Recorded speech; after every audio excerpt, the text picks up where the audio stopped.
Looks like the Buffs got a few more big guys lined up in the portal visiting over the next couple of days and into next week, which we'll talk about, but there's some names floating around the Buffs feel pretty good about thus far. We're going to talk all about it today. Be sure to smash the like button, subscribe, and of course, the show is brought to you by BetUS. Roll the intro, baby. Let's get it.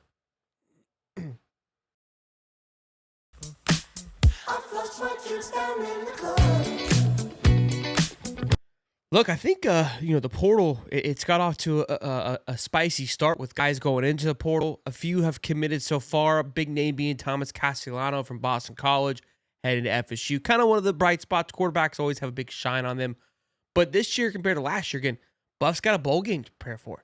A lot of transitioning happening. It is also Heisman campaign week, right? You got to think Coach Prime and the staff's a little kind of distracted by that.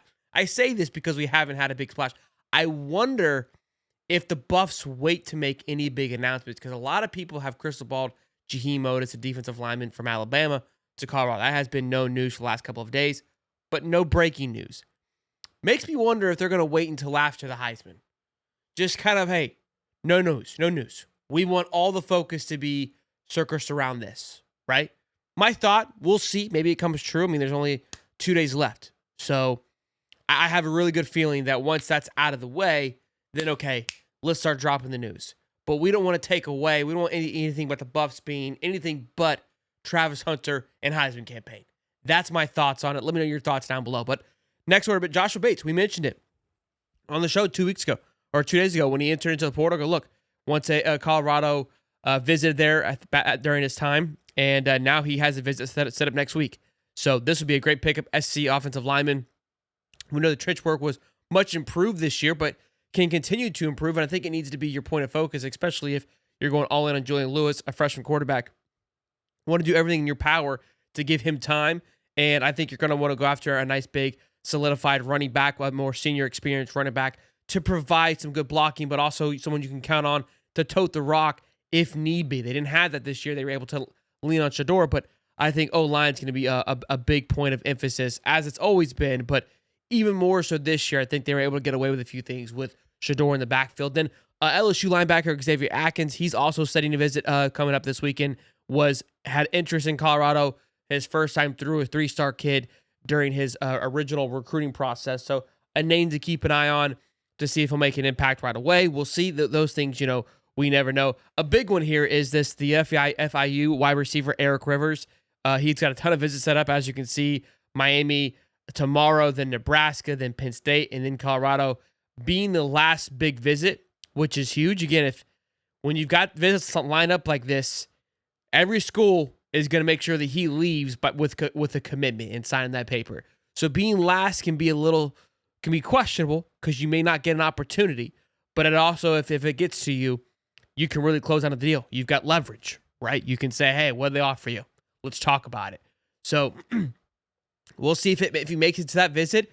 If he makes it to that visit, you got to like Coach Prime's the Buffs' opportunity to close a big-time wide receiver from FIU and Eric Rivers. So that'll be one that's going to be fun to keep an eye on and watch, and we'll see how it shapes up. We got 2 big names coming up here with wide receivers, and then kind of the names that we've talked about that right now the Buffs, I feel like, lead the way, that are in good position to land as of now. Again, a lot can change over the next couple of days, but this is kind of what people are feeling, what the word on the street is.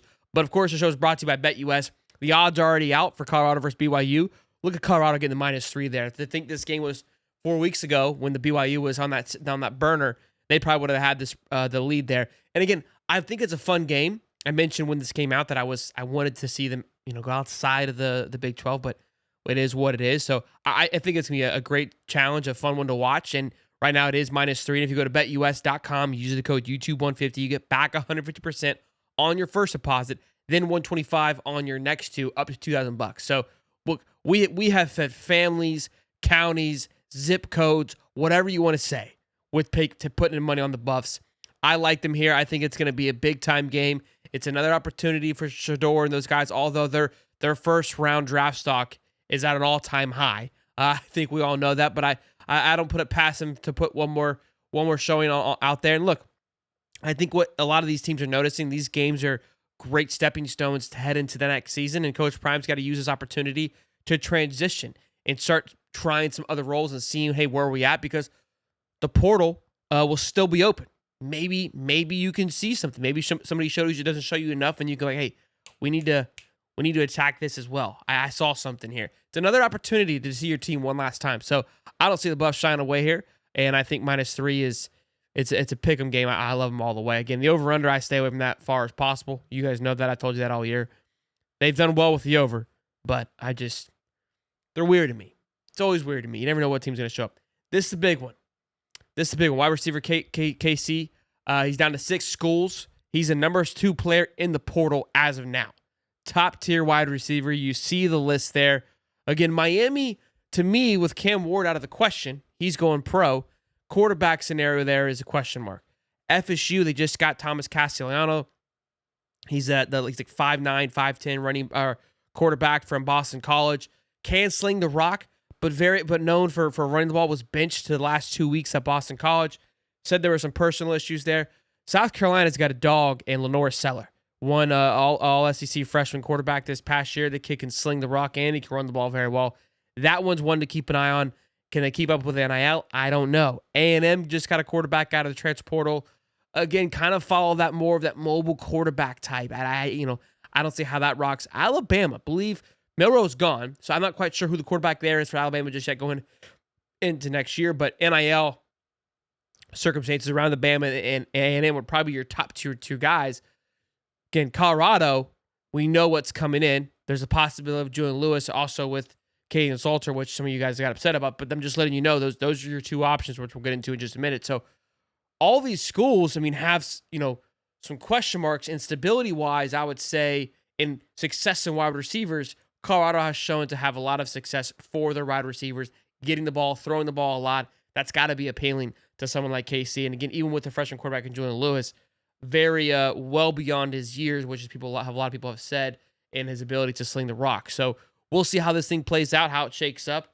Again, being the number 2 portal guy in the portal, that's going to play a factor. He knows that. He knows he's valuable.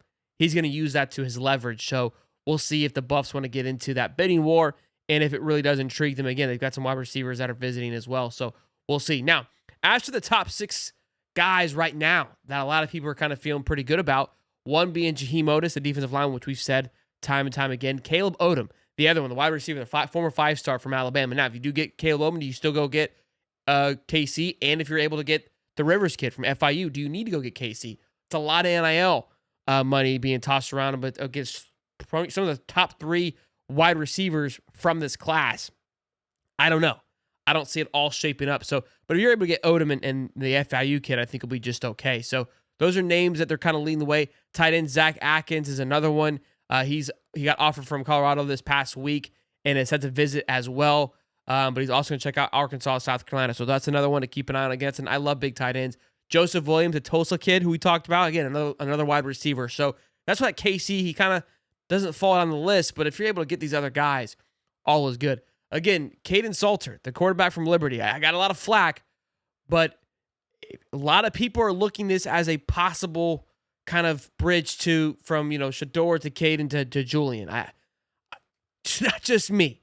I think if Julian comes in there and knocks his socks off, then so be it, and that's completely okay. And I know they told him he was going to be the starter. A lot of freshmen come in and say, "Hey, this is your role," but we can't. You have to understand, if you, as a player, we can't just go into this with no other possibility, right? If maybe the game's a little too fast for you, need a little bit more time to get your feet wet. That's how it's going to be. So I wouldn't take it as a disrespectful thing, but as, look, it's yours to lose, essentially. And we're going to tell him that the same thing. That's how I view this happening. Again, watching this kid's tape, it's not like it's extremely sexy to where it's like, wow, this is just the shoe-in. I mean, he's, he was a hot commodity, but I've watched it a couple times now. It's not, again, the sexiest thing that I've watched. No hate on him. I think he'll be a great asset to the team, but it's no Shador, right? So there's that. And then offensive line and Jordan White, which is obviously he played at Liberty with Salter. So we know about the O-line. Obviously could use some more uptick in it. But yeah, look, this is kind of where it is right now with the transfer portal. We'll continue to monitor it. Again, I think with the Heisman campaign in full effect, that seems to be the priority for the news, because again, the Jaheim Oatis kind of makes it, seem weird that it hasn't broke yet. I don't think he's visited or plans to visit anywhere else from my understanding. So why hasn't it broke? Like I said, I think Travis Hunter is making his rounds. I think he's doing a phenomenal job with the campaign. And you got to think like, hey, why is that important? It's just like any type of campaign, right? They get voted on by people. And so maybe they're on the fence. They're sleeping on it.